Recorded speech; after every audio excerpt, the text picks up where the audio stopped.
Market లో invest చేసి మీ డబ్బులు డబుల్ చేసుకోవాలనుకుంటున్నారా? విజయవాడలో జరిగే సుందరరామిరెడ్డి గారి లైవ్ సెమినార్ కి అటెండ్ అవ్వండి.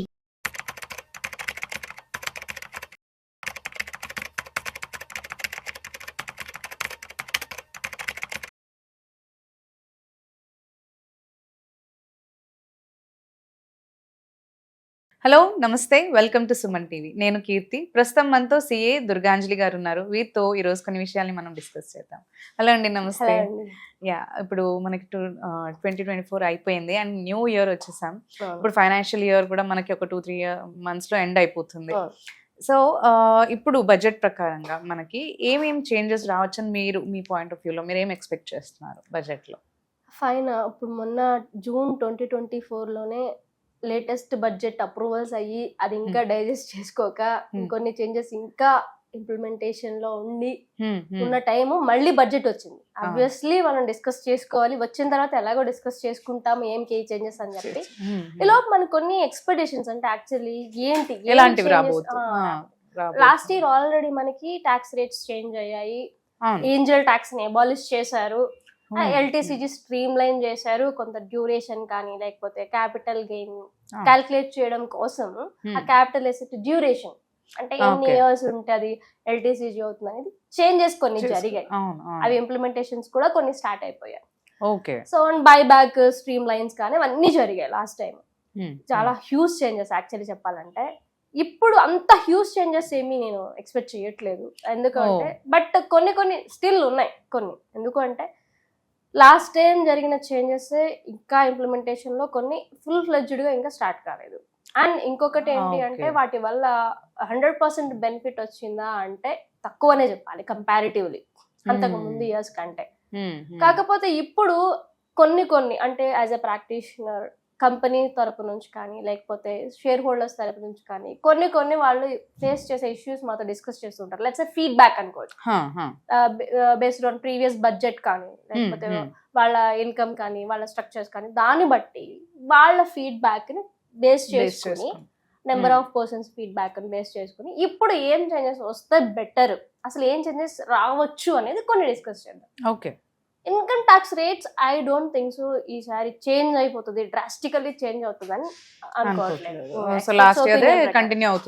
ఎక్స్పర్ట్స్ ఒపీనియన్ ప్రకారం యాక్చువల్లీ ఇంకా చేంజ్ అవుతాయి అని అనుకోవట్లేదు. అండ్ స్టాండర్డ్ డిడక్షన్ కానీ లాస్ట్ ఇయర్ 75,000 స్టాండర్డ్ డిడక్షన్ ఇచ్చారు న్యూ ట్యాక్స్ సెలెక్ట్ చేసుకున్న వాళ్ళకి. ట్యాక్స్ వాళ్ళకి still 50,000 standard deduction from the salary income ఉన్న వాళ్ళకి. అది ఇప్పుడు అంతా చేంజ్ అయిపోయి 1 lakh ఇస్తారా అన్న థాట్ కూడా ఉంది కొంతమందికి. బట్ రాకపోవచ్చు, 50-50 ఛాన్సెస్. స్టాండర్డ్ డిడక్షన్ ఏమి ఇంక్రీజ్ చేయకపోవచ్చు. అండ్ ఆల్సో రిబేట్ గురించి, రిబేట్ కూడా లాస్ట్ 25,000 కి చేశారు. అంటే ట్యాక్స్ రిబేట్ అంటే ట్యాక్స్ క్యాలిక్యులేట్ చేసిన తర్వాత 25,000 ట్యాక్స్ లయబిలిటీ ఎవరికైతే ఉంటుందో లేదా అంతకంటే తక్కువ ఉన్న వాళ్ళకి రిబేట్ అంటే కట్టకలేదు ట్యాక్స్. 25,000 ట్యాక్స్ ఇన్కమ్ కాదు, ట్యాక్స్ కదా అది. సో వాళ్ళకి ఇది ఈ ఇయర్ పెరుగుతుందా అంటే పెరగాలని ఎక్స్పెక్టేషన్స్ అందరికీ ఉంటాయి. ఏమన్నా పెంచుతారు, ఒక 10,000 5,000 ప్లీజ్ పెంచండి అన్న ఎక్స్పెక్టేషన్స్ ఉంటాయి. I don't think so. నేనైతే వస్తుందని నేను అనుకోవట్లేదు. బట్ వస్తే మంచిది. ఇంకొక 10,000 అలా ఇంక్రీజ్ చేసి 35,000 ట్యాక్స్ రిబేట్ ఇస్తే అందరూ హ్యాపీ. మెయిన్ గా క్లయింట్స్ హ్యాపీ, నేను కూడా హ్యాపీ. సో బట్ రాకపోవచ్చు, అది కూడా సేమ్ ఉంటుంది. కాకపోతే కొన్ని ఇంట్రడ్యూస్ చేస్తే బెటర్ అనుకునేది ఏంటి అంటే అంతకుముందు మ్యానుఫ్యాక్చరింగ్ కంపెనీస్ కి కన్సెషనల్ ట్యాక్స్ రేట్స్ ఉండేవి. 25% ఆఫ్ ట్యాక్సబుల్ ఇన్కమ్ అనుకుంటే ఇప్పుడు 15% కన్సెషనల్ ట్యాక్స్ రేట్ కొన్ని అలా ఉండేవి. రీఇంట్రడ్యూస్ చేస్తే బెటర్. ఎందుకంటే చాలా మంది కంపెనీస్ లాస్ట్ ఇయర్ చాలా కంపెనీస్ స్టార్ట్ అయ్యాయి. ఈ స్టార్ట్అప్ కంపెనీస్ కి బెనిఫిట్స్ వల్ల చాలా కంపెనీస్ స్టార్ట్ అయ్యాయి. కాకపోతే ఇక్కడ చిన్నది విషయం ఏంటంటే స్టార్ట్అప్ కంపెనీ సెటప్ చేసిన వాళ్ళకి ఆ బెనిఫిట్ ఉంటుంది కన్సెషనల్ ట్యాక్స్ రేట్స్. కానీ ఆల్రెడీ ఎగ్జిస్టింగ్ కంపెనీ ఉండి వాళ్ళు ఎక్స్పాండ్ చేసుకుందామనో లేకపోతే ఏదైనా కొత్తగా వేరే ప్రొడక్ట్స్ ఇంట్రడ్యూస్ చేసుకుందామనో హై లెవెల్ ఇన్వెస్ట్మెంట్ అందులో పెట్టి దాన్ని ఎక్స్పాండ్ చేద్దాం అనుకున్న వాళ్ళకి ఆ బెనిఫిట్ లేదు. న్యూ కంపెనీ స్టార్ట్ ఇప్పుడు ఆల్రెడీ పెట్టి వాళ్ళు ఏమన్నా చిన్న దాని నుంచి పెద్దగా లాంచ్ చేసుకోవాలనుకుంటున్నారు ఆల్రెడీ పెట్టుంటారు. పెట్టుకున్న వాళ్ళు సరే ఇప్పుడు మళ్ళీ మనం కంపెనీని రీఎస్టాబ్లిష్ చేద్దాం అనుకుంటున్నాను. అనుకున్న వాళ్ళకి ఆ బెనిఫిట్ లేదు, మెయిన్లీ అయ్యో. మ్యానుఫ్యాక్చరింగ్ వాళ్ళకి అనమాట. సో ఈ కన్సెషనల్ ట్యాక్స్ రేట్స్ ఎవరైతే ఎక్స్పాండ్ చేసుకుందాం, మేజర్ లెవెల్ ఎక్స్పాన్షన్, ఏదో చిన్న ఎస్టాబ్లిష్మెంట్ నేను కొత్త మెషినరీ తెచ్చాను నాకు ఇవ్వండి ట్యాక్స్ అలా కాకుండా మేజర్ గా ఎక్స్పాండ్ చేసుకునే బిజినెస్ కి ఇంట్రడ్యూస్ చేస్తారేమో అన్న ఒక ఎక్స్పర్ట్స్ ఒపీనియన్ అయితే ఉంది. ఈ కన్సెషనల్ ట్యాక్స్ రేట్స్ మళ్ళీ రీఇంట్రడ్యూస్ చేస్తారు, ట్యాక్స్ రేట్స్ తగ్గించడం కంపెనీస్ కి ఎస్పెషల్లీ అనేది ఎక్స్పర్ట్స్ డిస్కస్ చేసుకుంటున్నారు. అండ్ అందరి ఫీడ్బ్యాక్ కూడా మాకు కూడా ఇవ్వండి, అంటే కొత్త కంపెనీలను చూసి పాత కంపెనీలు అనుకుంటాయి కదా, అరే మాకు లేదు, మేము కష్టకాలంలో పెట్టాం కంపెనీ, ఇప్పుడు మేము ఎక్స్పాండ్ చేసుకుందాం అనుకున్నాం బట్ లేదు అన్న ఫీలింగ్ ఉంటుంది. సో వాళ్ళని తరపున ఆలోచించి వాళ్ళకి కూడా ఆ కన్సెషనల్ ట్యాక్స్ రేట్స్ అనేది తగ్గించి, కన్సెషనల్ ట్యాక్స్ రేట్స్ అంటే అర్థమయ్యే ఉంటుంది, యూజువల్ ట్యాక్స్ రేట్ కంటే వాళ్ళకి తగ్గిస్తారు అనమాట, తగ్గుతుంది ట్యాక్స్ రేట్. సో వాళ్ళకి అది మేజర్ ఈసారి ఈ బడ్జెట్ లో డిస్కస్ చేస్తారు అనేది ఒక పాయింట్ ఒక డిస్కషన్ జరుగుతుంది, ఎక్స్పర్ట్స్ డిస్కషన్. అండ్ నెక్స్ట్ కొన్ని టిక్లింగ్ ఇష్యూస్ ఉన్నాయి. అవి ఏంటి అంటే ఎగ్జాంపుల్, ఈ మీకు PF provident fund employee contribution ఉంటుంది, ఆ ఎంప్లాయీ కంట్రిబ్యూషన్ మీద ఇంట్రెస్ట్ వస్తుంది. ఓకే, ఆ ఇంట్రెస్ట్ పిఎఫ్ అకౌంట్ కి క్రెడిట్ అయిపోయినప్పుడే టీడీఎస్ కట్ చేసేస్తున్నారు ఎంప్లాయర్స్. అంటే కట్ చేయాలి, ప్రొవిజన్ ఉంది, కట్ చేస్తున్నారు. కానీ ఇక్కడ స్టిల్ ఎంప్లాయీకి ఆ బెనిఫిట్ ఇంకా రాలేదు, అంటే విత్డ్రా చేయలేదు ఆ అమౌంట్. అర్థమైంది? ఎప్పుడు యూజువల్లీ బెనిఫిట్ వచ్చినప్పుడు టీడీఎస్ కట్ చేస్తే మనకి రిసీవ్ అవుతుంది, అమౌంట్ రిసీవ్ చేసుకుంటున్నాడు ఎంప్లాయీ, అమౌంట్ ఇంట్రెస్ట్ ని విత్డ్రా చేసి తీసుకుంటున్నాడు, అమౌంట్ ఇస్తే ఇట్స్ బెనిఫిషియల్. బట్ అలా కాకుండా పిఎఫ్ అకౌంట్ నుంచి అమౌంట్ ఎప్పటికప్పుడు విత్డ్రా చేయలేము, దానికి ఒక ప్రొసీజర్ ఉంటుంది. పిఎఫ్ అకౌంట్ క్రియేట్ అవ్వగానే టీడీఎస్ డిడక్ట్ చేస్తున్నారు, దానిని రికన్స్ట్రక్ట్ చేసి విత్డ్రాల్ టైంలో టీడీఎస్ డిడక్ట్ చేసుకునేలాగా పెట్టుకుంటే ఇట్స్ బెనిఫిషియల్. అండ్ ఇది కూడా చాలా మంది మా క్లయింట్స్ మాతో ఇచ్చిన ఫీడ్బ్యాక్, మాతో డిస్కస్ 6 months తర్వాత ఎప్పుడో మనం విత్డ్రా చేసుకోవడానికి అవకాశం ఉంటుంది అంటారు. అండ్ అది అప్పటి వరకు డ్రాగ్ చేసినా కానీ ప్రతి మంత్ ఆ టీడీఎస్ కట్ అవుతుంది అంటారు. 2,50,000 కంట్రిబ్యూషన్ ఎక్సీడ్ అయితే టీడీఎస్ పడిపోతుంది. 2,50,000 కంట్రిబ్యూషన్, ఇంట్రెస్ట్ కాదు, కంట్రిబ్యూషన్ ఎక్సీడ్ అయింది అంటే టీడీఎస్ 10%, పాన్ లేని వాళ్ళకైతే 20%. ఇలా కొన్ని compliances at the time of accrual, అంటే వాళ్ళు బెనిఫిట్ తీసుకున్నప్పుడు కాకుండా ముందే టీడీఎస్ కట్ చేయడం అనేది కొంచెం. అండ్ ఇంకొకటి ఈసాప్, సేమ్ ఈ ఎంప్లాయీ స్టాక్ ఆప్షన్ అన్నమాట. అంటే కంపెనీస్ వాళ్ళ ఎంప్లాయీస్ కి కన్సెషనల్ రేట్ లో షేర్స్ ఇస్తారనమాట. లెట్స్ సే 200 రూపీస్ కి బయట వాళ్ళకి షేర్ అనుకోండి, 50 రూపీస్ కి ఎంప్లాయీకి అలాట్ చేస్తారు. 150 రూపీస్ బెనిఫిట్ కాదను, కానీ ఇది at the time of exercise, అవును నేను తీసుకుంటాను అని ఎంప్లాయీ డిక్లరేషన్ చేసినప్పుడే టీడీఎస్ కట్ చేసేస్తారు ఆ 150 రూపీస్ మీద. ఇక్కడ ప్రాబ్లం ఏంటి అంటే ఇంకా ఎంప్లాయీకి బెనిఫిట్ ఏం రాదు. ఇక్కడ ఎంప్లాయీ శాలరీ ఇన్కమ్ నుంచి ఆ 50 రూపీస్ డిడక్ట్ చేస్తారు, ప్లస్ 150 మీద ట్యాక్స్ డిడక్ట్ చేస్తారు. కానీ లెట్స్ సే ఎంప్లాయీ తర్వాత అమ్మాలనుకుంటాడు ఆ షేర్స్, అప్పుడు వస్తుంది బెనిఫిట్. అప్పుడు దాకా ఎంప్లాయీకి ఏమీ రాదు కదా బెనిఫిట్. ఇట్లాంటి కొన్నివి at the time of accrual TDS deduct చేయాలి, at the time of benefit or at the time of sale of securities.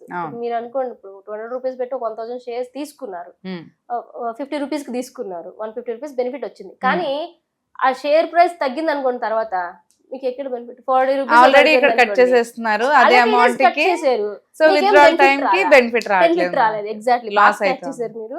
Correct, అట్లాంటప్పుడు చాలా ఇబ్బంది పడుతున్నారు ఎంప్లాయీస్ అనేది. యూజువల్లీ కరెక్టే తక్కువ ప్రైస్ కి వచ్చింది అని చెప్పి మా కంపెనీ అని ఫీల్ అవుతారు, కానీ కొన్ని అలా ఇబ్బంది పడుతున్న వాళ్ళు లిటరల్లీ మా దగ్గర అప్పుడు 50కి వచ్చినా కూడా లాభం లేదు,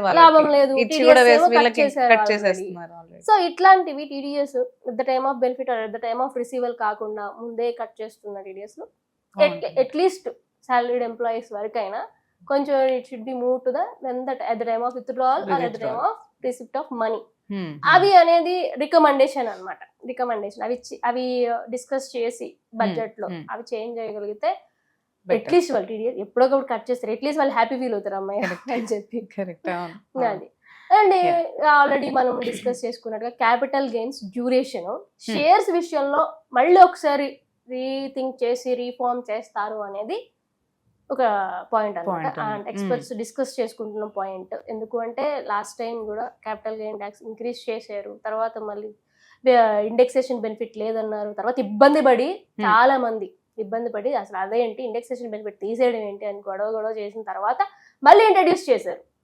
ఓకే, మళ్ళీ ఇండెక్సేషన్ బెనిఫిట్ అంటే మీకు ఐడియా ఉంటుంది, అంటే దాని గురించి మనం సపరేట్ వీడియో చేద్దాము. సో అలాంటివి ఇప్పుడు ఇంకా పీపుల్ ఇబ్బంది పడుతూ లేదు మాకు ఇవి ఇంట్రడ్యూస్ చేయాలి అనుకున్న కాన్సెప్ట్స్ లో ఇవి టీడీఎస్ రేట్స్ డెఫినెట్ గా ఇంక్రీజ్ ఆర్ డిక్రీజ్ అవుతాయి, చేంజెస్ అయితే ఉన్నాయి. ఎందుకంటే అప్రాక్సిమేట్లీ 30 సెక్షన్స్ పైన ఉన్నాయి టీడీఎస్ సెక్షన్స్. కొత్తవి కూడా ఇంట్రడ్యూస్ చేయొచ్చు టీడీఎస్లు, అండ్ ఉన్న వాటిని ఇంక్రీజ్ ఆర్ డిక్రీజ్ చేయొచ్చు. ఇప్పుడు ప్రాబ్లం ఏమి అంటే మనకి ఏంటంటే ఇండియాలో ఏదో పెద్ద ప్రాబ్లం ఉంది, కరోనా లాంటి ప్రాబ్లం ఉంది అనుకున్నప్పుడు ఏం చేస్తారు, డిస్క్రీజ్ చేస్తారు. అది లేదు, ఏం కనిపించట్లేదు అంటే ఇంక్రీజ్ చేస్తారు. సో అవి ఇంక్రీజ్ చేసే ఛాన్సెస్ కొంచెం ఎక్కువ ఉన్నాయి.